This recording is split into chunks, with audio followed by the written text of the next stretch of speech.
Welcome to the Close the Chapter podcast. I am Kristen Boyce, a licensed marriage and family therapist with a private practice, Pathways to Healing Counseling.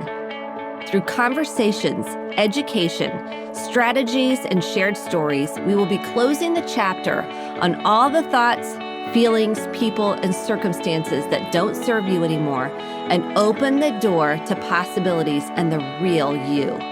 You won't want to miss an episode, so be sure to subscribe. Welcome to this week's Close the Chapter podcast.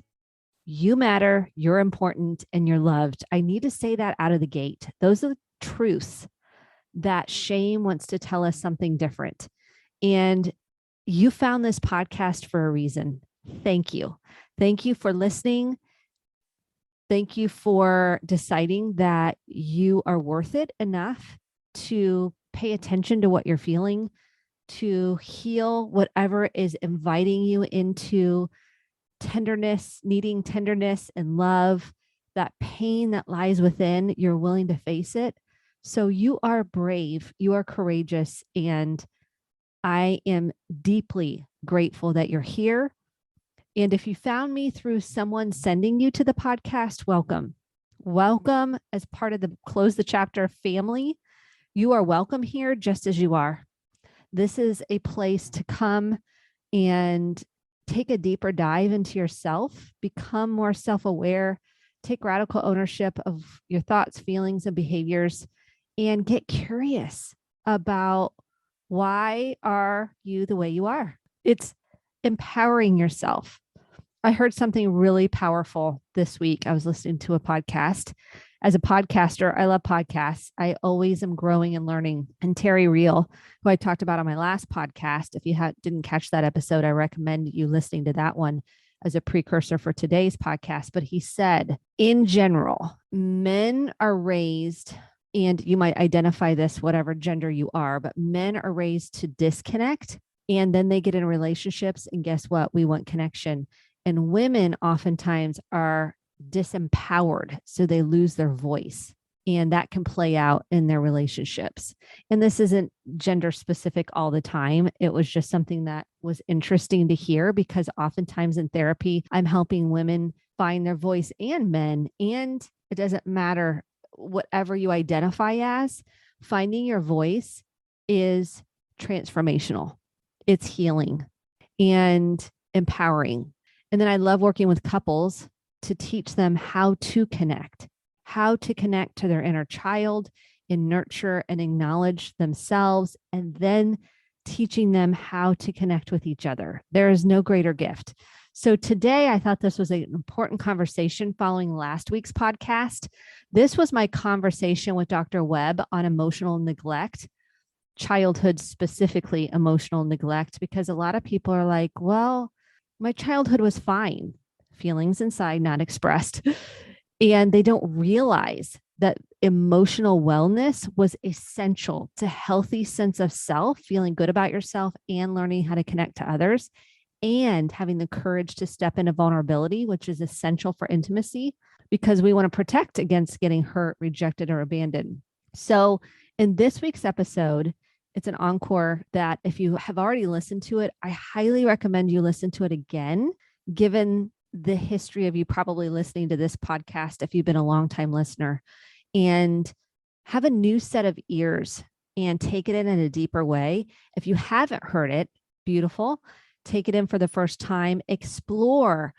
Did you perhaps have a childhood where emotions were not at the center? You are not allowed to express them, cry, perhaps, say how you really felt. They weren't witnessed empathically or acknowledged. They weren't allowed to have space. It was push it down, suppress, please, placate, pretend, perfect, or maybe it was disciplined out of you. Emotions were not allowed. They were weakness. And what we know now through research and neuroscience is emotions, we all have them, and they're essential to creating connection and a secure sense of self. So I thought it was really important for us to talk through, what is childhood emotional neglect exactly? How does it play out in your life? How does it impact you? And how do you heal from it? So this conversation is so important. If you want to get on the mailing list for future episodes and any programs that I'm going to be offering, you'll want to jump on to Kristen, KRISTEN Boyce, BOICE.com/free resources.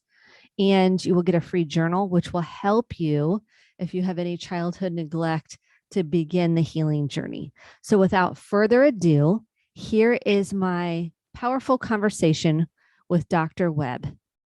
I'd like to welcome Dr. Janiece Webb to the show. On this week's episode, we're going to be talking about emotional childhood neglect. She has written 2 books that I recommend to all my clients, Running on Empty and Running on Empty No More.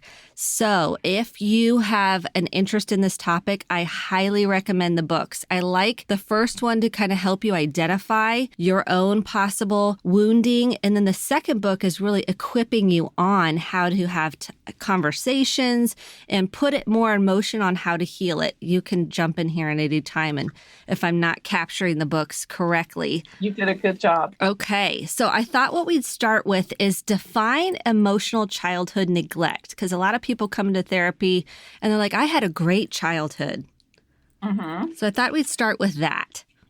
That's a great place to start. That is part of how I came upon this topic in the first place, is that I had so many clients who claimed they had a great childhood, and yet they clearly were struggling in their adulthood.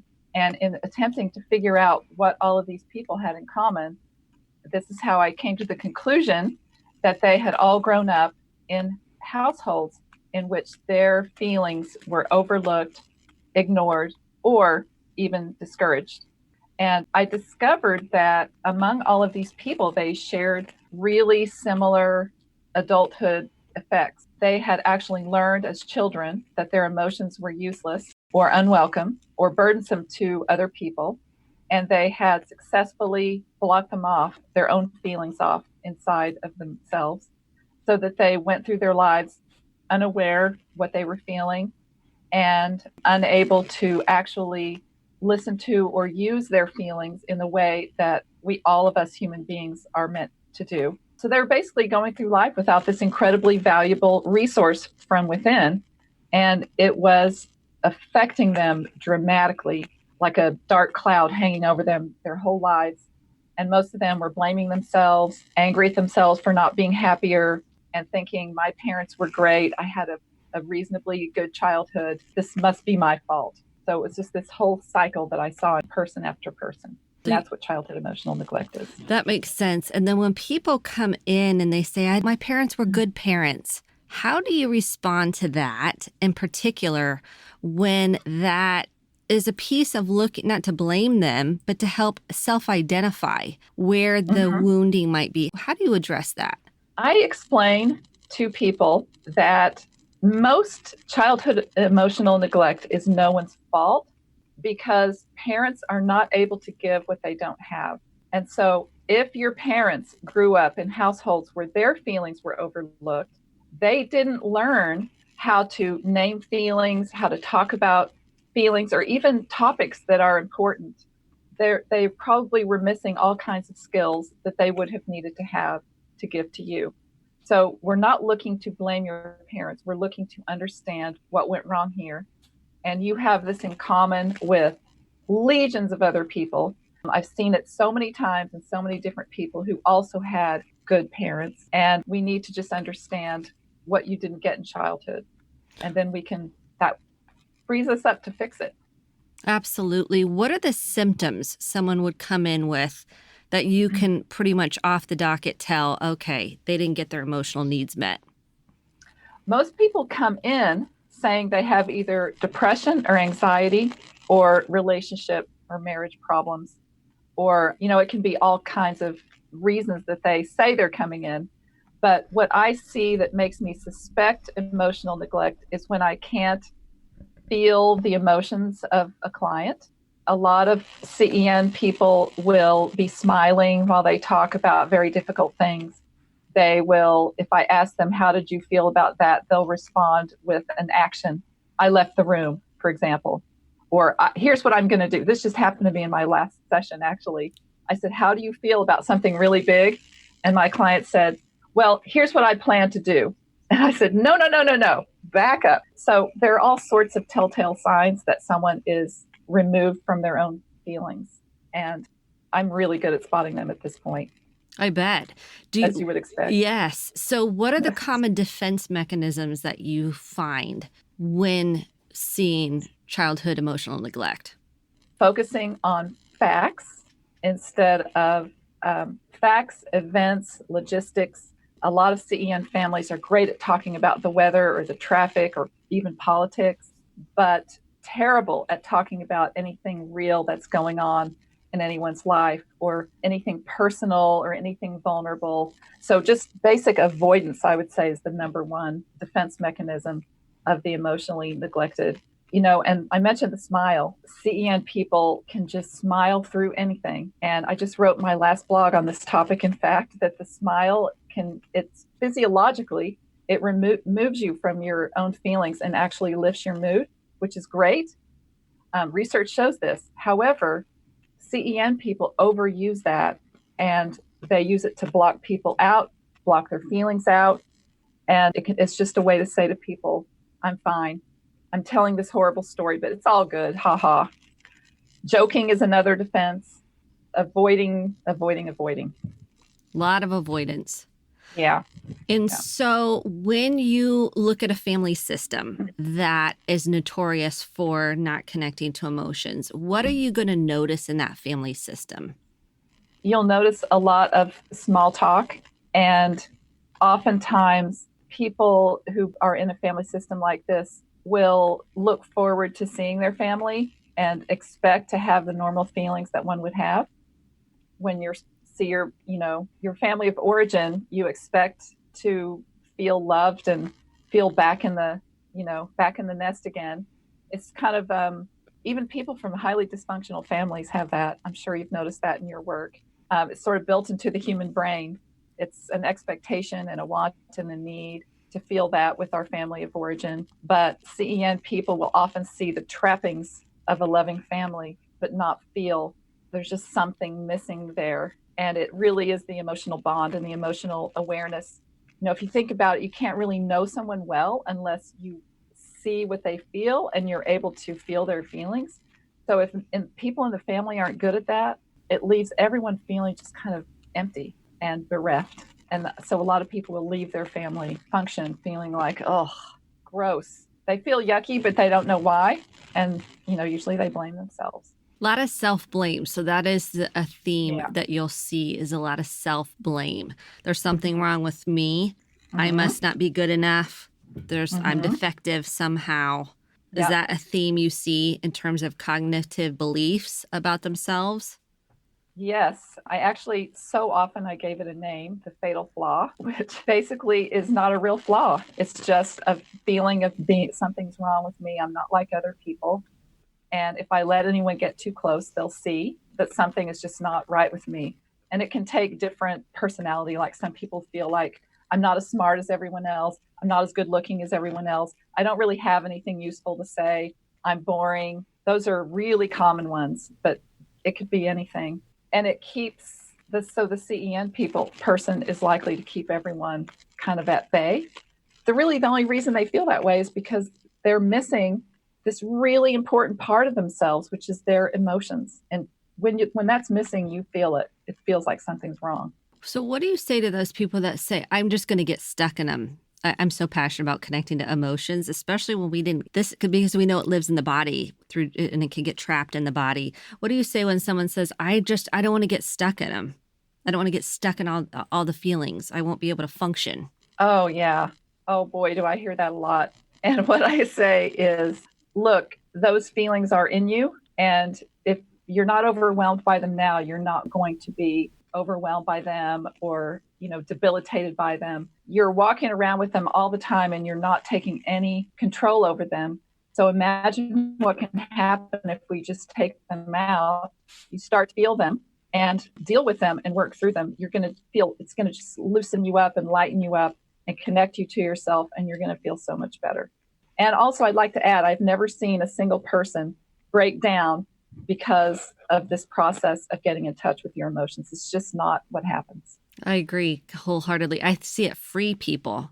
It's like a Yeah. untethering, unbinding, so to speak. When you work with someone in your office, and how do you begin to unpack the feelings, especially when people don't know what they feel, they've never named them, can feel so overwhelming just to kind of identify the feeling. Where do you begin with the clients you work with? Well, as a therapist, I usually try to use emotion words in the session.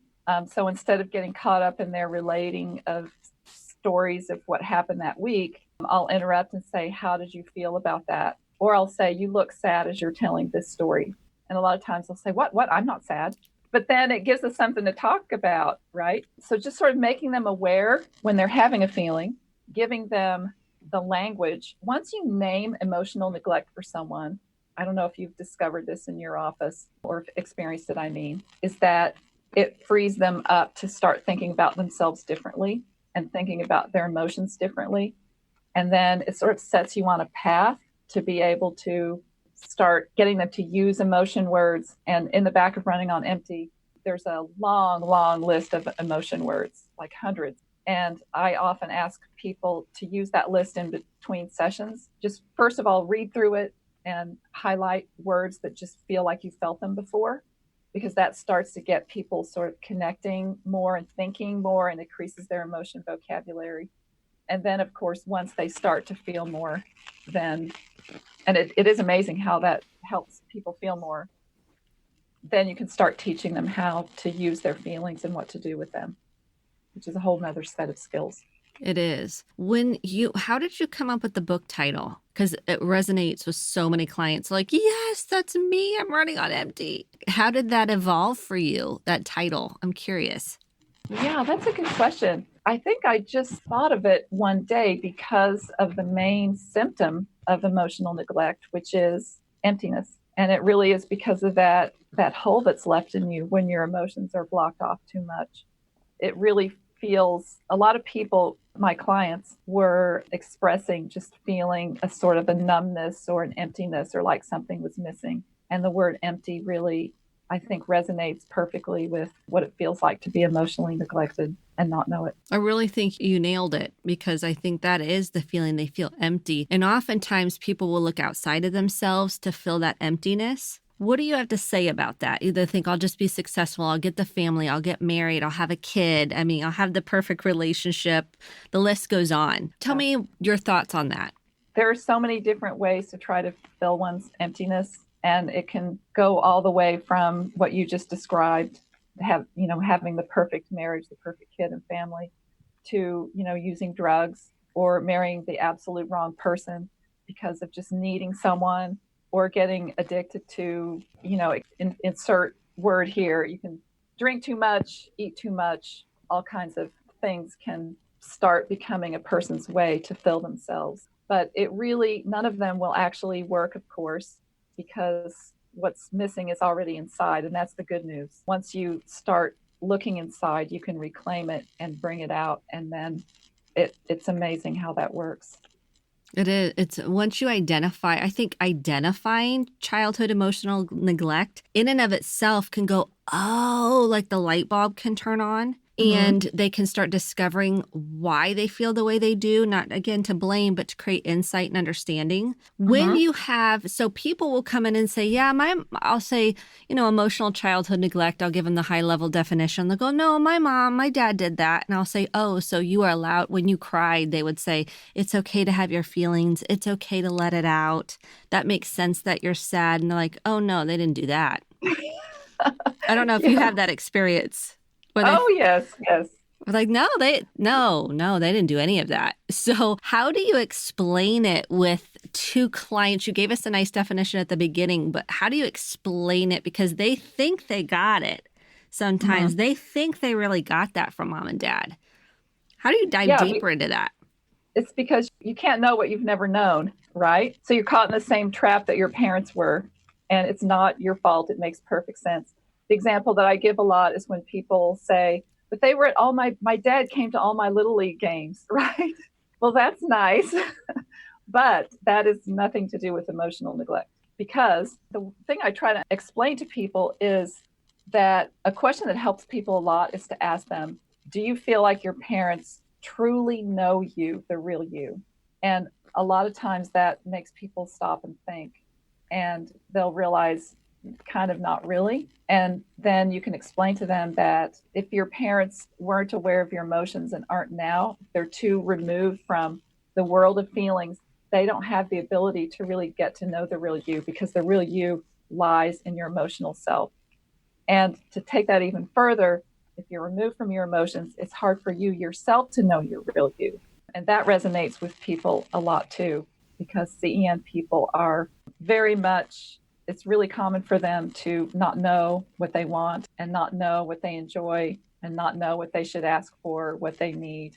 It's just hard to know any of that if you're disconnected from your feelings. I love how you put that. Yes, that was so beautiful, because I think in order to belong in a family, we don't even know that we're just splitting off from parts of ourselves. It's our normal, like you said, we don't have any other reference point to understand the difference.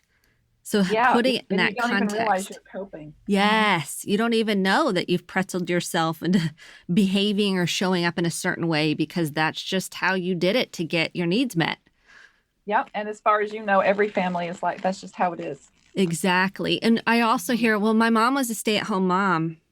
You know, those kinds of things, like you said about the dad going to all the games. And I have one in particular case that comes to mind. And just in terms of, like you said at the very beginning, there was no emotional connection at all with the parent. They don't have any memory of physical touch, no memory of kind of words of affirmation. Mom made all the meals, mom cooked, mom cleaned, but that was the extent of there was no relationship there. So it does leave the person feeling disconnected, unseen, empty, and a void. Unimportant. So invalid is a really common feeling of CEN people. Yes. So when you see someone feeling unimportant, are you sniffing out? Are you kind of going, oh, let me see if there's some childhood emotional neglect there? Yeah, I would say that's a good sign. When people don't take up enough space in their relationships, a lot of CEN people in their friendships, they'll let the other person do most of the talking. And CEN people can be notoriously uncomfortable when the spotlight is on them, or when someone asks them a question about themselves personally, they'll give a quick answer and then turn it back to the other person, because it's all about the other person for a CEN individual. So when you see someone doing that, or just kind of naturally putting themselves in one down kind of situations, not speaking up for what they need, or like if someone says, where do you want to go for dinner? Oh, I don't care. Where do you want to go? Those kinds of things are signs that someone feels invalid. And so many people have no idea that they are in that place. They just don't see it until you point it out to them. And then they're like, oh, yeah. And they're like, oh, man. And the curtain kind of gets pulled, so to speak. How do you work through the fear that people have of changing that? Because they feel safe when they shift the conversation, when they go, oh, I don't know. I don't care, wherever you want to eat. All of a sudden now there's more vulnerability in it. When we shift that and we actually say how we feel and what we need. So how do you help people work through that fear? The fear of the reaction they'll get from other people. Yes. Yeah. Well, it's interesting, because when you start changing that in yourself and you start speaking up for yourself more, it does affect the people around you. And there is no way around that. So sometimes, you know, like a guy will start speaking up for himself with his wife, and she'll be kind of upset at first. Like, what? You want to do what you want to do? I'm not used to this. And what I encourage people to do is not assume that means that the other person is a narcissist, which is a quick assumption, or self-centered. It doesn't mean that necessarily at all. It's just an adjustment. And it's natural. When one person changes, it affects everyone around them.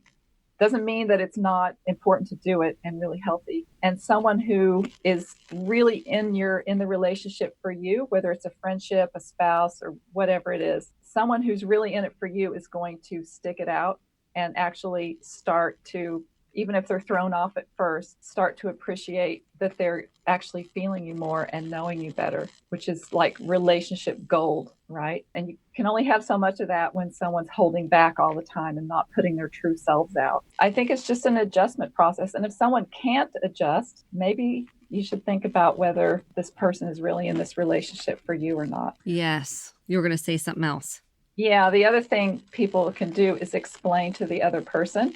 And you want to be careful who you do this with. It's not everybody, but someone close to you, you can say, I'm working on speaking up more. So you might notice this. If I'm doing a good job, maybe it will annoy you, and that'll be good. That'll be fine, because that prepares them and helps them, not be so thrown off by it. Because I think one of the things I hear a lot is I'm afraid I'm going to hurt the other person. I'm afraid the other person's going to be mad at me. I'm afraid that it's going to ruin our relationship. And they're not being their authentic self now. So this will manifest at some point, sometime. So how do you give the person the courage to actually really say how they feel? Like, how do you help people get that courage? I think it's just a matter of baby steps, just taking small, I encourage people to choose one person to practice with, like a practice person, or maybe two, and start taking baby steps.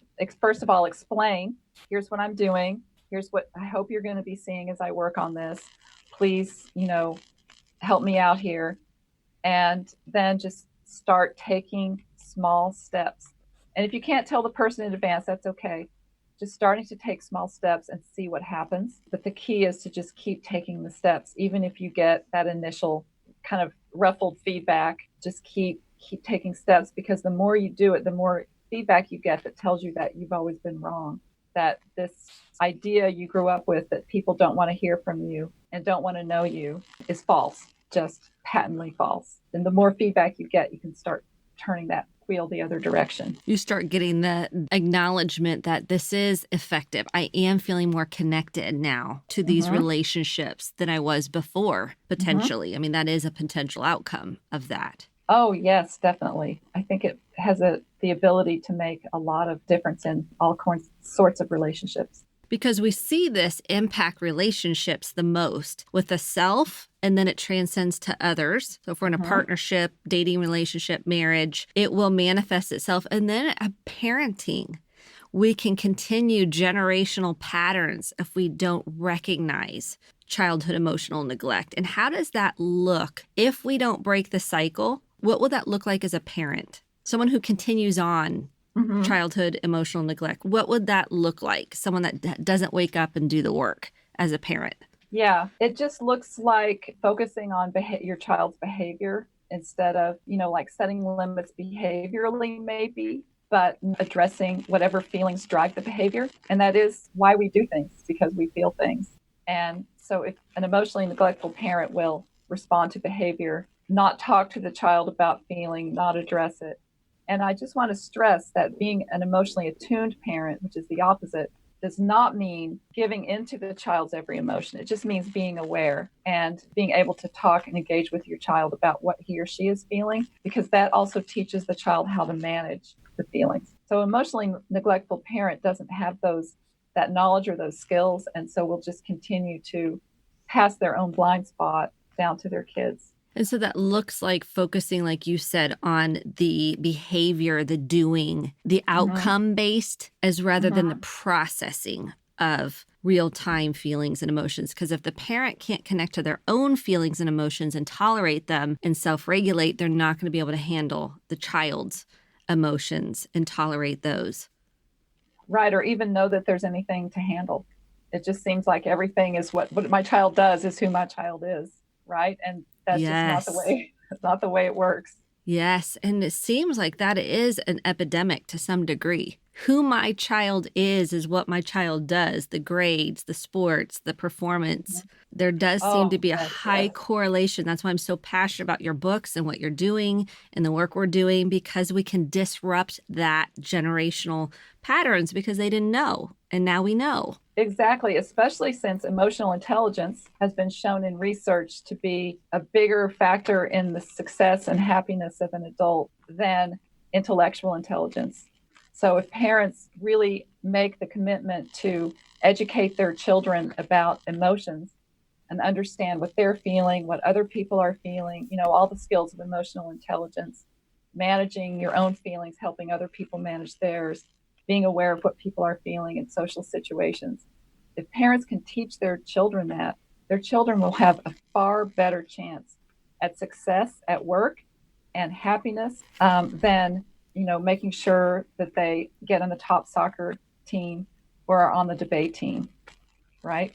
Exactly. This is the work I'm so passionate about doing with, I know I said passionately 10 times because this is one of my favorite subjects. That's great because of I'm all passionate times. about it too. I know, like I could talk hours about it. What propelled you to write the Running on Empty No More? So we have Running on Empty as your first book. What prompted you to say, okay, there's more to be said about this in your second book? Tell me a little bit about that. Well, as my first book got more and more readers, and I was getting a lot of feedback about it. And I started an online CEN recovery program because there were so many people wanting help with it that are far away or, I couldn't see all of them. And so I created this program, and I was seeing a lot of CEN people in my office writing blogs and getting comments all the time and emails. And I realized that so many people were saying, okay, I've made some progress here. I'm more connected with my emotions, making a big difference in my life, but my marriage is still, I don't know what to do with my marriage now because my husband is still reacting to me like I'm the old me or my wife. My parents are driving me crazy because now I've realized what they didn't give me. And it's hard for me to be around them because I see it clearly now, whereas before, it was sort of like, not what you don't know, it doesn't bother you as much. And also I'm worried I'm passing it down to my kids. And so the book is broken up into 3 different parts: how to enrich your marriage once you start healing your emotional neglect, or if your partner has emotional neglect, how to handle your parents, and even some people can talk to their parents about this, although it's not necessary, but how to do that and how to make the decision.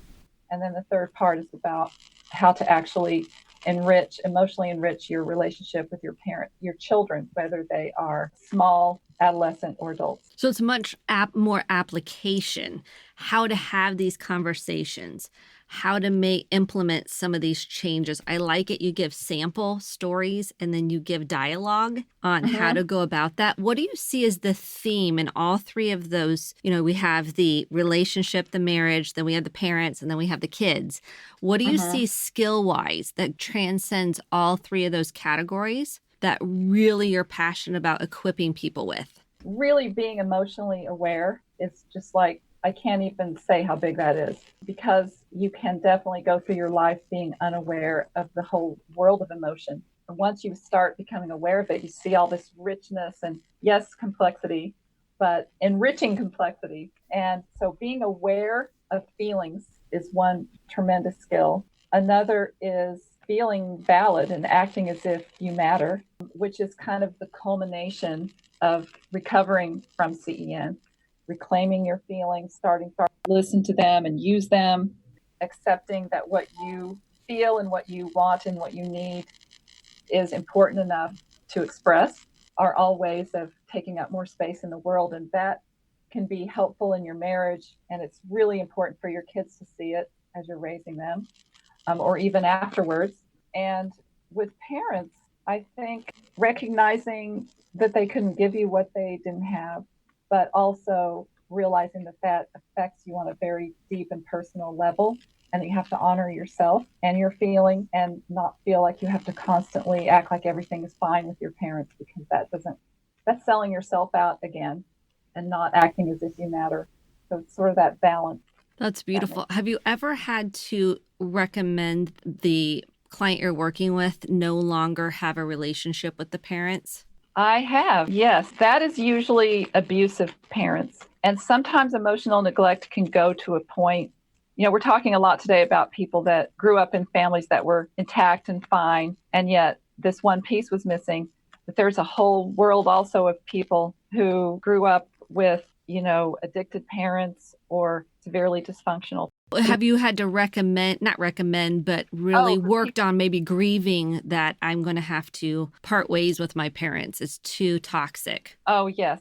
But like I said, that's usually the ones who had some form of abuse or mistreatment, also with like a severely narcissistic or sociopathic or addicted parent who is just so harmful that they're bringing you down, or a parent who is so incredibly emotionally neglectful that it becomes just sort of like a nullifying of your very sense of self and your sense of being valid. That can be a reason to cut parents out. And I usually encourage people to recognize cutting your parents out is a process. You don't just do it and then it's over for a lifetime necessarily, although it could be that way, but it's a decision you can make over and over in your life because your parents are your parents. Absolutely. And they have such a tremendous impact on us. So much power. It's incredible. The last piece I wanted to ask you about is about grief, because there seems to be, when we finally recognize we have experienced this in our life, I find that grief goes hand in hand with the processing through this. Tell me about grief in this process. Even people who don't have to completely cut ties with their parents, which is the huge majority of people don't, if with emotionally neglectful parents, if you feel like it's compromising you in your relationship with them because they so often overlook you or your feelings or your needs, that can become so deeply hurtful that you really have to protect yourself. And not wanting to grieve the loss of what you can never get from your parents holds people back so much from setting those protective, healthy boundaries. So I think it's so important to give yourself the right to do what you need to do to protect yourself from your parents.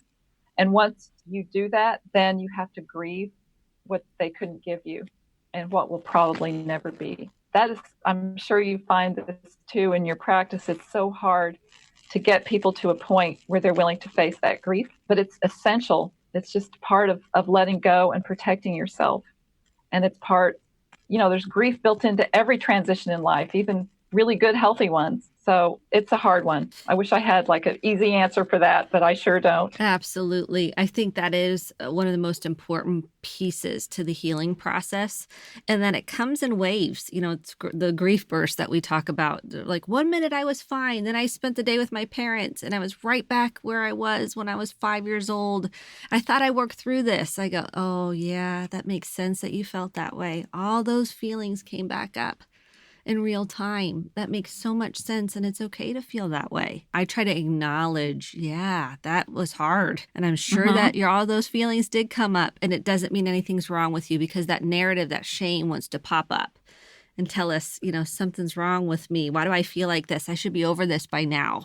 Yes, absolutely. Well said. Couldn't agree more. Yeah. So I think it's just an ebb and flow process. And when you can feel like I can tolerate the feelings now, I can nurture myself through it.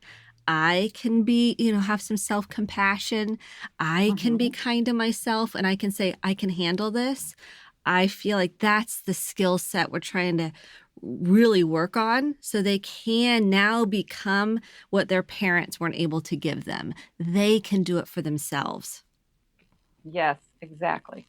Yep, and I just think it's a beautiful process, because then I'm not dependent on anybody else. That's icing on the cake, of course. But I've learned how to do it for myself and normalize that there's going to be periods of grief throughout our lives when it comes to our parents and other situations, like you said, transitions, positive or not so positive.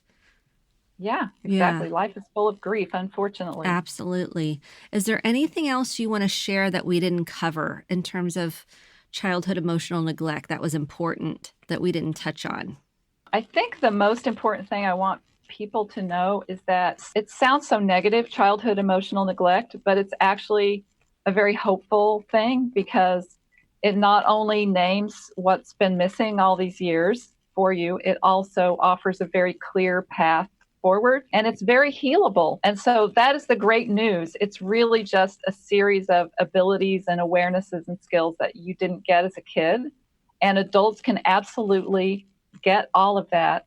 It requires commitment, yes, and effort and work, and perseverance. But I'm sure you have too, walked so many people through that process, and it's so rewarding and amazing. So I just want people to know they can do it. That's what I want to say. You could do this. That's the greatest note to end on. If someone wants to find you, where can they find you? My website is emotionalneglect.com. And on it, there are all kinds of free resources, lots of blogs. Also, there's an emotional neglect questionnaire that if someone is listening and they're not sure if this applies to them, because it really can be hard to know, they can go sign up for my questionnaire and take it, and then they'll also get my weekly newsletter. And what else? I also have a blog on Psych Central And I have I mentioned this before, online CEN recovery program called Fuel Up for Life. And that's helpful to use in therapy or out of therapy. I think that's it. And that Fuel Up for Life, do they go, is it like a group and they get content there, or they can share? How does that work? It's a series of modules and it's videos where I walk people through the 5 stages of recovery. And they also get homework, a lot of guidance and structure. There's an online support forum for all of the people who are in the program. And there's a bi-weekly Q&A call where they can call in and ask me questions. And it's an ongoing program. Once you join, you're a member for the life of the program, so that you can just keep using it and using it and using it on an ongoing basis. Excellent. Okay. Yeah. Well, that is very helpful information. And then they can get Running on Empty and Running on Empty No More on Amazon, Barnes & Noble, wherever books are sold. It's everywhere. Okay. I highly recommend it. And I know if those clients are listening, they're like, I've already read it. I've read both. So that's exciting. So thank you so much for your time and sharing about childhood emotional neglect. That does, in my opinion, impact everybody on I think on a continuum. It does impact everybody in some form or fashion along the way. I completely see it the same way. I think it's a continuum. It affects everyone somewhat. Yes. So thank you so much. And if anybody has any questions, feel free to email me at Kristen@KristenDBoyce.com, and we will try to answer questions and post them online. So thank you so much. Thank you, Kristen. Thank you so much for listening to the Close the Chapter podcast. My hope is that you took home some actionable steps along with motivation, inspiration, and hope for making sustainable change in your life.